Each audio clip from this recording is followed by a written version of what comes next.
Mobile math में आप सभी का स्वागत। आज अपन करेंगे विविध प्रश्नमाला 6 और विविध प्रश्नमाला 6 का सबसे पहला सवाल है कि एफ एक्स बराबर एक्स स्क्र माइनस 9 बट्टा एक्स माइनस 3 एक्स बराबर 3 पर सतत है। फलन को क्या बता रखा है? सतत बता रखा है। तब F3 का मान अपने को पूछा है। तो एफ एक्स बराबर जो दे रखा है वो क्या दे रखा है? फलन एक्स स्क्र माइनस 9 बट्टा एक्स माइनस 3। अभी अगर एक्स की जगह 3 लिख देते हैं ना, इस एक्स की जगह 3, तो 3 का स्क्वायर करेंगे 9 माइनस 9 बट्टा 3 माइनस 3 यानी 0/0 रूप हो जाएगा, जो कि एक अनिर्धारीय रूप हो गया। तो अनिर्धारीय रूप से अपन बचने के लिए क्या करेंगे? इसके गुणनखंड कर लेंगे। एक्स स्क्वायर माइनस 9 है तो इसको अपन लिख सकते हैं एक्स स्क्वायर माइनस 3 स्क्वायर और बट्टे में एक्स माइनस 3 है। ठीक है, एक्स स्क्वायर माइनस 3 स्क्वायर बट्टे में है एक्स माइनस में 3। तो ये x square minus y square का फॉर्म बन गया, एक्स स्क्वायर माइनस में y square. X square minus y square होता है एक्स माइनस वाई इंटू में एक्स प्लस वाई। एक बार माइनस में लिखते हैं और एक बार प्लस में लिखते हैं। ठीक है, तो इसी को भी एक बार माइनस में एक्स माइनस 3 और एक बार प्लस में लिखेंगे एक्स प्लस 3 बट्टे में क्या है इसके एक्स माइनस 3। एक्स माइनस 3 से एक्स माइनस 3 हो जाएगा कैंसिल। ठीक है, तो एफ एक्स बराबर क्या बचा यहाँ से? एक्स प्लस 3 ही बचा। और अपने को मान पूछा है F3 का, यानी एक्स बराबर कितना लिखना है? 3 लिखना है। तो F3 का मान एक्स बराबर 3 प्लस 3 कितना आ जाएगा? 6। उसके बाद में दूसरा सवाल है कि एफ एक्स बराबर साइन 3x बटा एक्स बराबर नहीं है 0। तो x बराबर 0 नहीं होता है ना, तो x बराबर 0 तो है ही नहीं। तो x बराबर 0 नहीं है तो इसका मतलब दो केस बनते हैं यहाँ से, या तो x का मान 0 से बड़ा होगा या फिर x का मान 0 से छोटा होगा, यानी x बराबर 0 नहीं होगा। तो x बराबर 0 का मतलब क्या होता है? यानी x का मान या तो 0 से बड़ा है या फिर x का मान 0 से छोटा है, लेकिन x का मान 0 के बराबर नहीं है। ठीक है, तो साइन 3x बटा एक्स है जब x का मान 0 के बराबर नहीं है और x बराबर 0 है तब इसका मान m है, और x बराबर 0 पर फलन को क्या बता रखा है? सतत। और कोई भी फलन सतत होता है तो उसके लिए 3 केस होते हैं। सबसे पहले f का मान, उसके बाद में बाईं सीमा या दाईं सीमा, और उसके बाद में बाईं सीमा। तो सबसे पहले फलन का मान निकालेंगे, फिर दाईं सीमा निकालेंगे और फिर बाईं सीमा निकालेंगे। अगर ये तीनों बराबर आ जाती हैं तब फलन क्या होता है? सतत। लेकिन अपने क्वेश्चन में कही रखा है कि फलन सतत है तो इसका मतलब ये तीनों मान आपस में क्या है? बराबर हैं। ठीक है, तो सबसे पहले x बराबर 0 पर अपने को है तो a का मान तो 0 हो गया यहाँ पे। तो x बराबर 0 पर फलन क्या है? यहाँ पे सतत है। x बराबर 0 पर सतत अपने क्वेश्चन में दे ही रखा है। तो एफ ए का मान यानी f0 का मान, a का मतलब 0 दे रखा है और f0 का मान कितना है यहाँ पे? x बराबर 0 पर फलन का मान m है। तो सबसे पहले तो ये पॉइंट तो निकल गया एफ ऑफ ए, यानी एफ ए का मतलब 0 है यहाँ पे। तो x बराबर 0 पर मान कितना है? तो f0 का मान आ गया है। एक नंबर समीकरण तो ये आ गई। दूसरा, दोनों सतत बता रखा है अपने को, तो सतत हो तो इनमें से एक निकालो आप, चाहे RHL निकालो चाहे LHL निकालो। RHL भी निकाल सकते हैं या फिर LHL निकाल सकते हैं। तो मैं इसका RHL निकाल लेता हूँ। तो RHL का मतलब होता है लिमिट h टेंड टू 0, सूत्र होता है इसका FA प्लस h होता है, और limit h tend to 0 FA का मतलब यहाँ पे 0 दे रखा है अपने को, x बराबर 0 वही है, तो 0 प्लस h। तो ये आ गया limit h tend to 0 F0 plus h करेंगे तो h आएगा। अब x बराबर 0 है तब तो मान m है, लेकिन x बराबर 0 नहीं है तो ये LHL और RHL के लिए फलन दे रखा है अपने को साइन 3x बटा एक्स, उसमें मान लिख लेंगे। तो sine limit h tend to 0 FH, यानी x की जगह क्या लिखना है? h लिखना है। तो साइन 3x है तो ये हो जाएगा साइन 3h, और बट्टे में भी क्या है इसके? x है, तो उसकी जगह भी क्या लिख लेंगे? h। अब आगे इसकी वैल्यू निकालने के लिए अपने पास में दो मेथड बन जाते हैं। या तो इसको साइन x अपोन में x बनाओ, limit x tend to 0 sine x upon में x होता है तो वैल्यू 1 होती है। ठीक है, दूसरा, एक तो ये मेथड हो गया। दूसरा इसका मेथड है कि साइन 3x का जो विस्तार रूप का फॉर्मूला होता है वो लिख सकते हैं। तीसरा और भी आसान, DL हॉस्पिटल रूल लगाओ। ठीक है, तीनों में से जो आपको अच्छा रूल लगे वो लगाओ, लेकिन मैं तो सबसे ज़्यादा DL हॉस्पिटल ही रूल लगाता हूँ, क्योंकि इससे क्वेश्चन बहुत जल्दी हो जाता है और किसी प्रकार की कोई मिस्टेक भी नहीं रहती इसमें। ठीक है, बहुत आसानी से DL हॉस्पिटल रूल से अपन क्वेश्चन कर सकते हैं। ठीक है, तो अपन क्या लगाएंगे इसमें? DL हॉस्पिटल नियम से, DL हॉस्पिटल नियम से। तो limit h tend to 0, DL hospital नियम है तो h के सापेक्ष ही अवकलन होगा। DL हॉस्पिटल नियम में क्या होता है? अवकलन करना होता है अपने को। डीएल हॉस्पिटल नियम में क्या करना होता है, अवकलन। और अवकलन के लिए मैंने 7वां चैप्टर करा दिया है, ठीक है, तो वो आप देख सकते हैं, कर भी लिया हुआ कईयों ने। तो उसके बाद ये मैं करा रहा हूँ आज 7वां चैप्टर पूरा होने के बाद में विविध प्रश्नमाला करवा रहे हैं, ताकि आपके डीएल हॉस्पिटल रूल से अगर क्वेश्चन करें तो आसानी से समझ में आए। तो साइन 3h का अवकलन करेंगे, तो साइन का अवकलन होता है कोस, तो कोस 3h हो गया इनटू में, फिर इस 3h का अवकलन करेंगे तो 3 का 3, h का 1, h के सापेक्ष अवकलन हो रहा है यहाँ पे। जैसे यहाँ पे h है तो h के सापेक्ष अवकलन होगा, अगर यहाँ पे x है तो x के सापेक्ष अवकलन होगा। तो साइन का तो हो गया कोस 3h, जैसे 3h है तो 3h आएगा, फिर 3h का करेंगे तो 3 का 3, h का h के सापेक्ष अवकलन हो गया 1, फिर इस h का भी कितना हो जाएगा 1। तो ये आ गया अपना, तो limit h tend to 0 cos 3h, ये आ गया limit h tend to 0 cos 3h, और 3 × 1 तो ये पहले लिख लेंगे, तो 3 कोस 3h बट्टे में 1 बचा। अब लिमिट लगा देंगे, यानी h की जगह 0 लिख लेंगे, तो 3 कोस 3 × h की जगह 0 लिख लिया, तो 3 × 3 का 0 से गुणा करेंगे तो 0 आएगा, तो यह आ जाएगा कोस 0, और कोस 0 का मान अपन जानते हैं 1 होता है, तो 3 × 1 3 आ गया। तो कौन सी लिमिट निकाल ली अपन ने, RHL निकाल लिया, RHL। तो RHL का मान कितना आ गया, यहाँ से 3 आ गया। और फलन को बता क्या रखा है क्वेश्चन में, सतत। अगर फलन को सतत बता रखा है तो तीनों मान क्या बराबर होते हैं, f(a), RHL और LHL। तो ये जो f है ये LHL के RHL के भी बराबर होगा और LHL के भी बराबर होगा, जो कि अपना यहाँ पे f0 है, और f0 का मान कितना है, m है। तो इसका मतलब f0 बराबर क्या होगा, RHL होगा, और f0 का मान कितना निकाल रखा है अपन ने, m, और RHL का मान कितना निकाला है, 3। तो m का मान क्या निकल गया, 3 निकल गया, ठीक है। उसके बाद में सवाल नंबर 3 है कि f(x) बराबर ये दे रखा है अपने को फलन, और x बराबर 0 पर इसको भी क्या बता रखा है, सतत बता रखा है। और x बराबर 0 पर सतत है, तो सतत के लिए आपको 3 केस बता दिए कि f(a) निकालना होता है, RHL निकालनी होती है और LHL निकालनी होती है। तीनों कंडीशन अपने को इसमें निकालनी होती है, ठीक है, तो तब ये सतत होता है। लेकिन यहाँ पर अपने को सतत बता ही रखा है, तो इसका मतलब ये तीनों मान आपस में बराबर हैं। तो सबसे पहले x बराबर 0 पर, x बराबर 0 पर यानी f0 का मान ये निकाल लेंगे अपन f(a). तो x बराबर 0 पर सतत अपने को बता ही रखा है क्वेश्चन में, तो x बराबर 0 पर सतत है, तो f0 का मान, f0 यानी x बराबर 0 का मान कितना है, k। तो ये तो समीकरण आ गया f0 का मान, यानी फलन का मान तो कितना आ गया, x बराबर 0 पर k आ गया। दूसरा अपने को RHL निकालना हो चाहे LHL, इसमें से एक ही निकालना है। तो मैं यहाँ पे RHL निकाल रहा हूँ, और RHL का सूत्र होता है limit h tend to 0 f(a) plus h होता है। वो a का मतलब जो x बराबर मान होता है वो a होता है, तो limit h tend to 0 f(a), a का मतलब 0 प्लस h, ठीक है।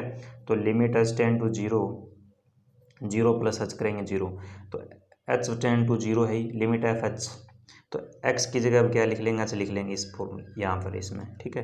तो ये क्या आ जाएगा, limit h tend to 0 f(h) यानी f(x) के अंदर जो है x की जगह से लिखेंगे, तो ये क्या बन जाएगा, log 1 plus mh minus log 1 minus में nh, x की जगह h लिखना है, और बट्टे में x की जगह क्या लिख लेंगे, h। तो ये RHL निकल जाएगा अब यहाँ से। अब अपन क्या करेंगे इसमें, वही डीएल हॉस्पिटल रूल लगाएंगे। डीएल हॉस्पिटल रूल से, डीएल हॉस्पिटल रूल में क्या करना होता है, अवकलन किसके सापेक्ष, जो लिमिट दे रखी है h टेंड टू 0 दे रखा है, तो h के सापेक्ष ही अवकलन होता है, ठीक है। तो h के सापेक्ष अवकलन कर लेंगे, तो लिमिट h टेंड टू 0, ये log x है, और log x का अवकलन होता है 1/x, तो 1/x, x की जगह 1 प्लस mh है, इनटू में log का तो हो गया, अब log के आगे जो है उसका भी अवकलन करना होता है, तो 1 का अवकलन 0, m इंटू h का अवकलन h के सापेक्ष 1 हो गया, माइनस ऐसे ही log 1 माइनस h, तो log x है, ये log x का 1/x होता है, x की जगह 1 माइनस nh है, इंटू में log का होने के बाद में 1 माइनस nh का होगा, तो 1 का 0 माइनस n इंटू h का h के सापेक्ष अवकलन हो गया 1। ये डीएल हॉस्पिटल रूल से हो गया अपना इतना, बटा h का अवकलन 1। तो डीएल हॉस्पिटल रूल में अवकलन करना होता है पूरा, अगर यहाँ पे h है तो h के सापेक्ष होगा, तो h का h के सापेक्ष 1 हो गया, log x का अवकलन होता है 1/x, x की जगह 1 प्लस mh है, इंटू में फिर इस x का भी करना होता है, तो 1 का 0 m इंटू h का अवकलन 1 हो गया, फिर माइनस साइन था माइनस लगा दिया, फिर log x है तो 1/x 1 माइनस nh हो जाएगा, फिर 1 माइनस nh का करेंगे, 1 का 0 माइनस n इंटू h का हो गया 1। ये डीएल हॉस्पिटल के रूल की सहायता से अपन ने कर लिया। डीएल हॉस्पिटल रूल नहीं लगाना चाहो तो आप log x का जो विस्तार फॉर्मूला होता है उसकी सहायता से कर सकते हैं, ठीक है, log 1 प्लस x का और log 1 माइनस x का। लेकिन DL हॉस्पिटल रूल से क्वेश्चन बहुत आसानी से हो जाता है और किसी भी प्रकार की कोई प्रॉब्लम भी नहीं होती। बोर्ड के एग्जाम में भी इसको इस रूल से कर सकते हैं।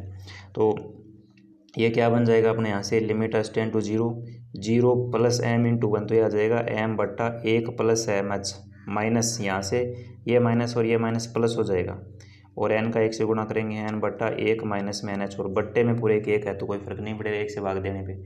तो ये क्या, अब इसमें लिमिट लगा लेते हैं अपन, h की जगह क्या लिख लेंगे 0, तो m बट्टा 1 प्लस m गुणा 0 प्लस n बट्टा 1 माइनस n गुणा 0, तो ये क्या बनेगा यहाँ से m बट्टा 1 प्लस m का 0 से गुणा करने पे 0, तो ये तो m आएगा, फिर n बट्टा 1 माइनस n का 0 से गुणा करने पे 0, तो ऊपर क्या बचा n, तो ये आ जाएगा m प्लस n, जो कि कौन सी साइड है अपनी, RHL निकला है, राइट हैंड लिमिट। ठीक है, अब अपने को पता है कि अगर फलन सतत होता है तो तीनों ही मान बराबर होते हैं, FA RHL LHL। तो LHL निकालने की तो जरूरी नहीं है क्योंकि RHL का जितना मान निकला उतने उसका निकलेगा, जैसे इसका m प्लस n निकला है तो LHL का भी m प्लस n ही निकलेगा, और FA का मान भी m प्लस n, यानी तीनों मान आपस में बराबर होते हैं। लेकिन अपना यहाँ पे मान क्या है, F0 बराबर क्या लिख सकते हैं अपन, RHL लिख सकते हैं, किससे, फलन अपने को क्या बता रखा है, सतत बता रखा है, और F0 का मान कितना निकाल रखा है अपन ने k, और RHL का मान कितना निकाला है m प्लस n, तो k का मान क्या आ गया यहाँ से फाइनली m प्लस n। अगला देखते हैं। उसके बाद में सवाल नंबर 4 है, f(x) बराबर ये फलन दे रखा है पूरा, x प्लस लेमडा दे रखा है, 4 दे रखा है, 3x माइनस 5 दे रखा है, तीन फलन दे रखे हैं f(x) बराबर, और पहला जो फलन है वो किसके लिए, x का मान 3 से छोटा होता है तब, दूसरा x बराबर 3 के लिए, और तीसरा x का मान 3 से बड़ा है तब, और x बराबर 3 पर फलन को क्या बता रखा है, सतत बता रखा है, और सतत होता है तो तीन बातें होती है, FA का मान होता है, RHL होता है, LHL होता है, तीनों मान आपस में बराबर होते हैं। ठीक है, तब लेमडा का मान अपने को पूछा है, तो किस पर पूछा, x बराबर 3 पर, तो x बराबर 3 पर अपने को फलन क्या बता रखा है, सतत बता ही रखा है। तो सबसे पहले FA का मान निकालेंगे, a की जगह 3 लिखेंगे, यानी F3 का मान यानी x बराबर 3 हो तब मान कितना इसका 4 है, तो एक तो ये आ गया समीकरण। दूसरा RHL या LHL, RHL कब निकलेगा, RHL निकलेगा तब इसका मान x का मान 3 से बड़ा हो, LHL कब निकलेगा, जब x का मान 3 से छोटा हो, और ये कब निकलेगा, जब x बराबर 3 हो, तो x बराबर 3 के लिए फलन का मान 4 है, और RHL निकलेगा जब x का मान 3 से बड़ा हो, और LHL निकलेगा जब x का मान 3 से छोटा हो। तो अपने को देखना है कि लेमडा कौन से में है, लेमडा का मान निकालना है, तो लेमडा कौन सी कंडीशन में है, तो लेमडा है x का मान 3 से छोटा है, x का मान 3 से छोटा है, तब अपने RHL निकालने का तो कोई फ़ायदा नहीं है क्योंकि इसमें लेमडा है ही नहीं। तो अब इसमें कौन सी निकालेंगे अपन लिमिट, LHL निकालेंगे। LHL क्यों निकाल रहे हैं, क्योंकि इसके साथ लेमडा है इस फलन में, LHL वाले में। तो LHL निकालने का formula limit h tend to 0 FA minus h होता है बस, limit h tend to 0 a का मान किस पर चेक करें अपन, 3 पे, 3 माइनस h, तो limit h tend to 0 F3 minus h, तो यहाँ पर fx था, x की जगह 3 माइनस h इसमें लिख लेंगे, तो ये क्या आ जाएगा 3 माइनस h लिखेंगे, तो 3 माइनस h, x की जगह 3 माइनस h प्लस में आ गया लेमडा।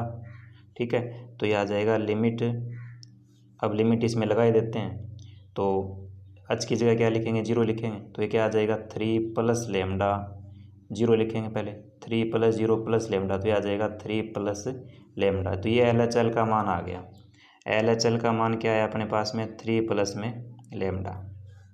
अब तीनों सतत है तो इसके मतलब तीनों मान बराबर होते हैं, FA का मान, RHL का मान, LHL का मान, तो सतत अपने को बताए रखा है, सतत है तब F3 का मान भी, F3 का मान किसके बराबर होगा, LHL के बराबर होगा, और F3 का मान कितना है 4 है, LHL का मान कितना है 3 प्लस लेमडा है, तो लेमडा बराबर ये 4 इधर 4 की साइड में 3 जाएगा तो माइनस का होगा, 4 में से 3 निकालेंगे तो 1 आ जाएगा, तो लेमडा का मान आ गया 1।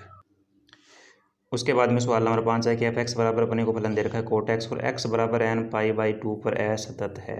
ठीक है, तो कोट x है ना, x बराबर n पाई बटा 2 पर असतत अपने को बता रखा है, असतत है, यानी x की जगह n पाई बाई 2 लिखते ही ये क्या हो जाएगा, असतत हो जाएगा। ठीक है, बात समझ में आ गई। और तो इसका मतलब अपन क्या लिख सकते हैं कि f जो कोट है ना, कोट एक्स की जगह क्या लिखेंगे, एन पाई बाई 2 लिखेंगे, क्योंकि दे रखा है मान। एक्स की जगह क्या लिख सकते हैं अपन, एन पाई बाई 2 पर, और एन पाई बाई 2 पर अपने को क्या बता रखा है, असतत बता रखा है। ये बात समझ में आई कि अगर एक्स की जगह अपन एन पाई बाई 2 लिख लेंगे ना तो फलन क्या होगा, असतत होगा। तो मैंने एक्स की जगह क्या लिख लिया, एन पाई बाई 2, तो इसके बराबर में ये क्या आएगा, असतत आएगा, सतत नहीं होगा।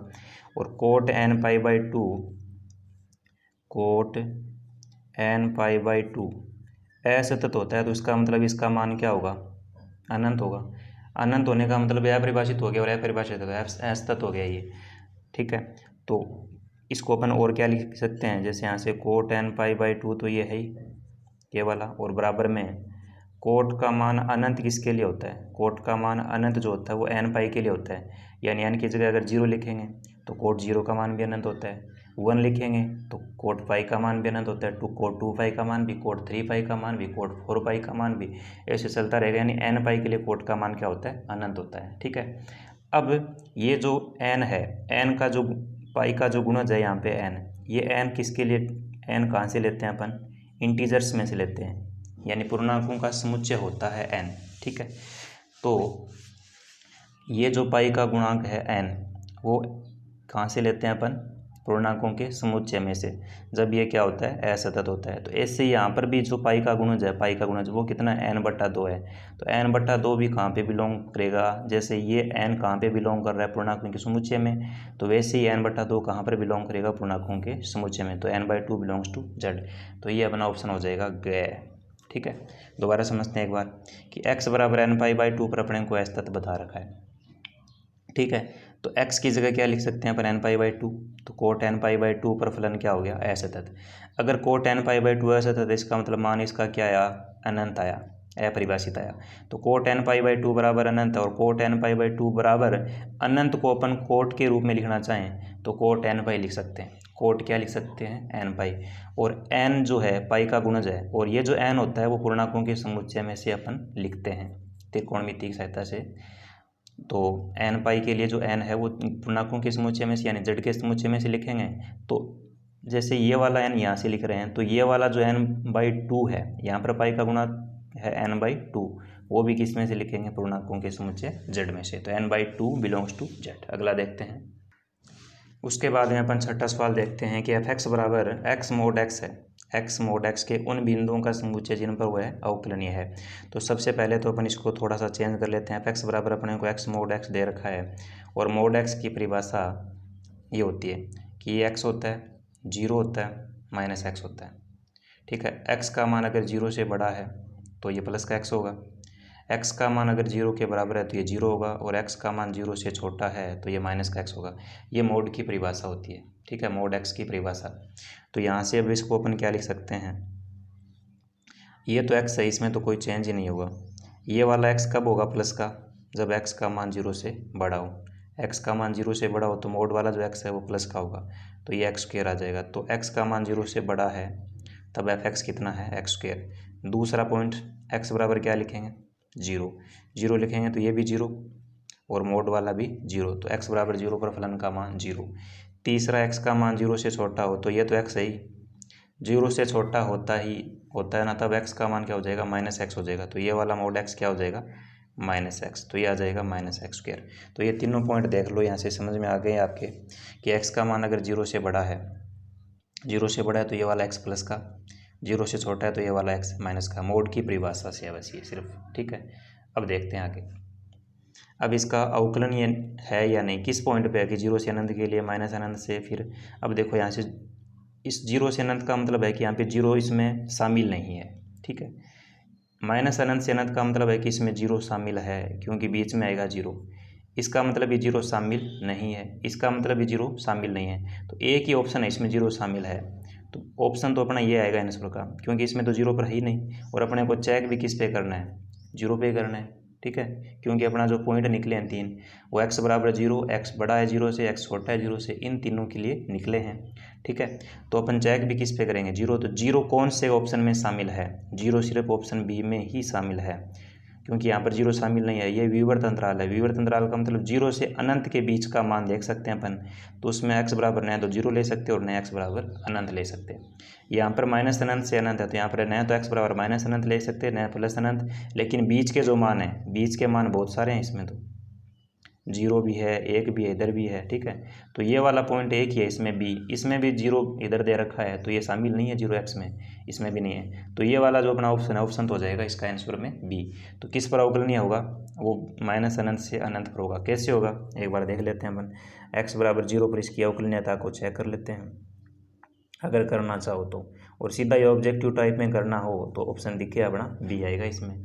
तो x बराबर जीरो पर अवकलनीयता इसकी देख लेते हैं। अवकलनीयता के लिए एक LHD निकालना होता है और एक RHD। LHD का सूत्र होता है limit h tend to zero f a minus h minus f a, और बट्टे में होता है माइनस एच।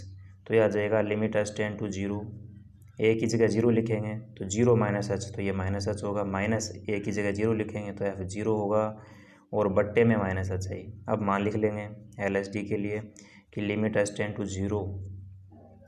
अब LHD निकालेंगे तो x का मान जीरो से छोटा होगा ना, वो अपने को फलन देख रहे हैं, तो x का मान, x की जगह क्या लिख लेंगे, इसमें माइनस एच लिख लेंगे, x की जगह क्या लिख लेंगे माइनस एच, तो ये तो माइनस का है ही, और माइनस एच का स्क्वायर माइनस एफ जीरो है, यहाँ x बराबर जीरो पर मान कितना है जीरो, बट्टे में माइनस एच है ही। तो limit h tend to zero, minus तो ये है ही, और माइनस एच का स्क्वायर करेंगे प्लस एच स्क्वायर हो जाएगा, और बट्टे में माइनस एच, माइनस से माइनस हो गया प्लस, एच से ये पावर कट गई, तो ये बच गया limit h tend to zero, और ये h बच गया। अब h की जगह जीरो लिख लेंगे तो ये आ जाएगा जीरो। तो LHD तो अपना क्या आ गया, जीरो आ गया। ऐसे क्या निकालेंगे, RHD निकालेंगे। RHD निकालेंगे तो ये जो प्लस का है, तो limit h tend to zero f a plus h हो जाएगा, इसमें माइनस की जगह प्लस एफ ए, और बट्टे में जो माइनस एच होता है वो भी प्लस का एच हो जाएगा। तो limit h tend to zero, A की जगह जीरो लिखना है, तो जीरो प्लस एच करेंगे तो ये एच होगा, माइनस ए की जगह जीरो लिखेंगे तो एफ जीरो, और बट्टे में एच। तो क्या आ जाएगा अपना RHD यहाँ से, limit h tend to zero f h, x की जगह क्या लिखना है एच, और कौन से में लिखना है, एक्स का मान जीरो से बड़ा हो। अगर एक्स का मान जीरो से बड़ा है या ए से जो भी है, तो वो तो RHD के लिए होती है लिमिट फंक्शन, और x का मान अगर जीरो से छोटा है तो वो LHD का फलन होता है। तो बड़े के लिए ये वाला फलन है, तो इसमें x की जगह अपन क्या लिखेंगे, h लिखेंगे, तो ये h स्क्वायर हो जाएगा माइनस एफ जीरो का मान कितना है जीरो है, और बट्टे में h। तो limit h tend to zero h square बटा h से ये कटी जाएगा, तो ये आ जाएगा limit h tend to zero h आएगा, और h की जगह जीरो लिखने पे RHD कितना आ जाएगा जीरो। तो LHD और RHD दोनों बराबर हैं, तो इसका मतलब x बराबर जीरो पर ये जो फलन है f(x) वो अवकलनीय है। तो x बराबर जीरो, यहाँ पर x बराबर जीरो नहीं है क्योंकि शामिल ही नहीं है, इधर विवर्त अंतराल है, इसमें भी शामिल नहीं है और इसमें भी नहीं है, तो कौन से ऑप्शन में है, बी में, तो बी हो जाएगा। अगला देखते हैं। सात